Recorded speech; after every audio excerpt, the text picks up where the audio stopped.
नमस्कार दोस्तों, जय श्री कृष्णा, राधे राधे। दोस्तों, इस वीडियो में हम आपको श्रीमद् भगवद गीता के 18वें अध्याय श्रीमद् भगवद गीता के अंतिम अध्याय का महत्व सुनाते हैं। श्री पार्वती जी ने कहा, भगवान आपके 17वें अध्याय का महत्व बतलाया, अब 18वें अध्याय के महत्व का वर्णन कीजिए। श्री महादेव जी ने कहा, चिन्मय आनंद की धारा बहाने वाले 18वें अध्याय के पावन महत्व को, जो वेद से भी उत्तम है, श्रवण करो। वह संपूर्ण शास्त्रों का सर्वस्त्र कानों में पड़ा हुआ रसायन के समान तथा संसार की यातना जाल को छिन्न भिन्न करने वाला है। सिद्ध पुरुषों के लिए यह परम रहस्य की वस्तु है। इसके अविद्या का नाश करने की पूर्ण क्षमता है। यह भगवान विष्णु की चेतना तथा सर्वश्रेष्ठ परम पद है। इतना ही नहीं, यह विवेकमयी लता का मूल काम, क्रोध और मद को नष्ट करने वाला, इंद्र आदि देवताओं के चित्त का विश्राम मंदिर तथा सनक सनंदन आदि महायोगियों का मनोरंजन करने वाला है। इसके पाठ मात्र से यमदूतों की गर्जना बंद हो जाती है। पार्वती, इससे बढ़कर कोई ऐसा रहस्यमय उपदेश नहीं है जो समस्त मानवों के त्रिविध ताप को हरने वाला और बड़े बड़े पातकों का नाश करने वाला हो। 18वें अध्याय का लोकांतर महत्व है। इसके संबंध में जो पवित्र उपाख्यान है, उसे भक्तिपूर्वक सुनो। इसके श्रवण मात्र से जीव समस्त पापों से मुक्त हो जाता है। मेरुगिरी के शिखर अमरावती नामली एक रमणीयपुरी है। उसे पूर्व काल में विश्वकर्मा ने बनाया था। उस पुरी में देवताओं द्वारा सेवित इंद्र सची के साथ निवास करते थे। एक दिन वे सुखपूर्वक बैठे हुए थे। इतने में ही उन्होंने देखा कि भगवान विष्णु के दूतों से सेवित एक अन्य पुरुष वहां आ रहा है। इंद्र उस नवागत पुरुष के तेज से तिरस्कृत होकर तुरंत ही अपने मणिमय सिंहासन से मंडप से गिर पड़े।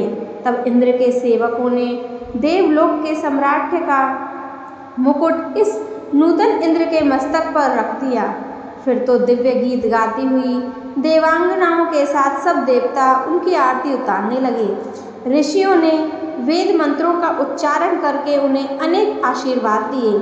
गंधर्वों का ललित स्वर ने मंगल में गान होने लगा। इस प्रकार इस नवीन इंद्र का 100 यज्ञों का अनुष्ठान किए बिना ही नाना प्रकार के उत्सवों से सेवित देखकर पुराने इंद्र को बड़ा विस्मय हुआ। वे सोचने लगे, इसने तो मार्ग में न कभी प्याऊ बनवाए, न पोखरे खुदवाई और न पथिकों को विश्राम करने वाले बड़े बड़े वृक्ष भी लगवाए हैं। अकाल पड़ने पर अन्नदान के द्वारा इसने प्राणियों का सत्कार भी नहीं किया। इसके द्वारा तीर्थों में शस्त्र और गांवों में यज्ञ का अनुष्ठान भी नहीं हुआ है। फिर इसने यहाँ भाग्य की दी हुई ये सारी वस्तुएं कैसे प्राप्त की? इस चिंता में व्याकुल होकर इंद्र भगवान विष्णु से पूछने लगे। प्रेम पूर्वक क्षीर सागर के तट पर गए और वहां अकस्मात अपने साम्राज्य के भ्रष्ट होने का दुख निसंदेह करते हुए बोले, लक्ष्मीकांत, मैंने पूर्व काल में आपकी प्रशंसा के लिए 100 यज्ञों का अनुष्ठान किया था। उसी से पुण्य से मुझे इंद्र पद की प्राप्ति हुई थी, किंतु इस समय स्वर्ग में कोई दूसरा ही इंद्र अधिकार जमाए बैठा है।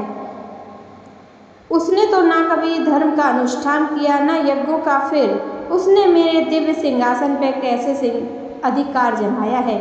श्री भगवान बोले, इंद्र, वह गीता के 18वें अध्याय में से 5 श्लोकों का प्रतिदिन पाठ करता था। उसी के पुण्य से उसने तुम्हारे उत्तम साम्राज्य को प्राप्त कर लिया है। गीता के 18वें अध्याय का पाठ सब पुण्यों का शिरोमणि है। उसी का आश्रय लेकर तुम भी पद पर स्थिर हो सकते हो। भगवान विष्णु के ये वचन सुनकर और उत्तम उपाय को जानकर इंद्र ब्राह्मण का वेश बनाए गोदावरी के तट पर गए। वहाँ उन्होंने कालिका ग्राम नामक उत्तम और पवित्र नगर देखा। वहाँ काल का भी मर्दक करने वाले भगवान कालेश्वर विराजमान हैं। वहीं गोदावरी तट पर एक परम धर्मात्मा ब्राह्मण बैठे थे जो बड़े ही दयालु और वेदों के पारंगत विद्वान थे। वे अपने मन को वश में करके प्रतिदिन गीता के 18वें अध्याय का स्वाध्यान किया करते थे।